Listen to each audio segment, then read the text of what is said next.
Okay, so for this question, we're being told about the full width at half maximum.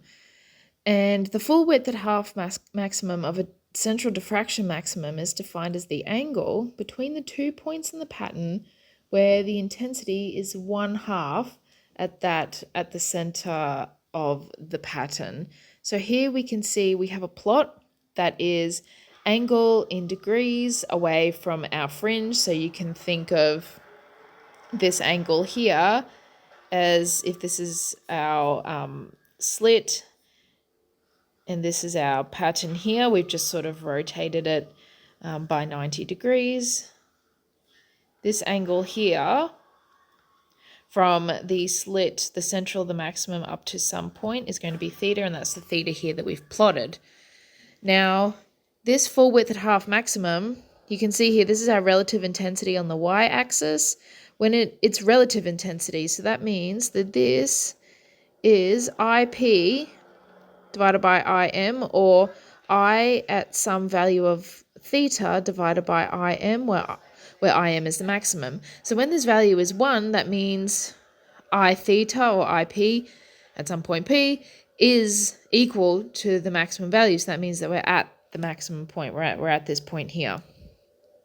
When we're down at 50%, what we're looking at is, well, what is the angle above and below the central point? So here we're doing something like this, and we're saying, oh, what is this angle in here? And we're doing it to either side. So you can see that at 50% maximum, whatever the angle is to that point in the diffraction pattern, it's the same to either side. So it's kind of double because it's symmetrical. Okay, we want to know what is the value of theta when the slit width is 1 wavelength and alpha is 1.39 radians. Okay, so we're going to use this equation here that we have, our pi a sine theta divided by lambda. We need to try and rearrange this because we want to know what theta is.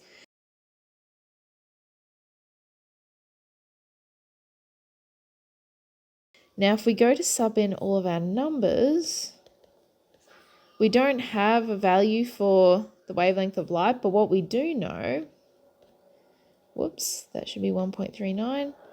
What we do know is that our slit width is 1 wavelength, so those wavelengths are going to cancel. When we do that, we get roughly 26.26 degrees, or roughly 26.3 degrees. That is the answer to part A. Part B, we want to calculate the full width half maximum value when the slit width is 1 wavelength. Use the fact that alpha equals 1.39 radians at full width half maximum. So if we just have a look at this bit here for a minute, what we know is that I at some value theta, this is our intensity equation, equals I max sine squared alpha divided by alpha squared. So therefore I at some value theta divided by IM, which has to equal 0.5, is sine squared alpha divided by alpha squared. Now this part here, this 0.5 equals sine squared alpha divided by alpha squared. When you solve that, what you end up with is alpha is 1.39 radians.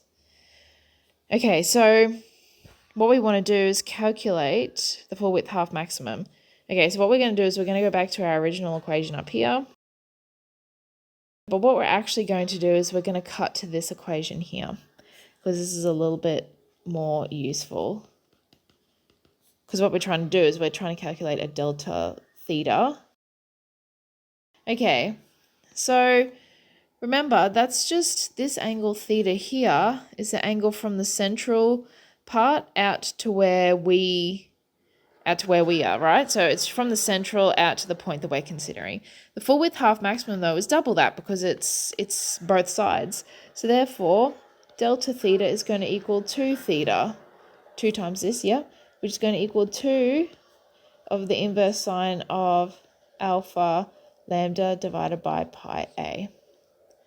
Okay, so then when a equals 1 wavelength, we're going to have our delta theta equals 2 times the thing that we calculated before, which is our 26.3 degrees, because we did this exact same thing in part A. When we do that, we get roughly 52.6 degrees. So that's the answer to part B. Part C, calculate the full width half maximum when the slit width is 5 wavelengths. Okay, so in this case, let's go back to this equation here.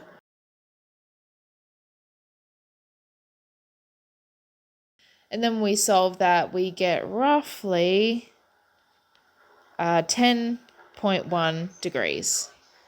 And that's how you do that question.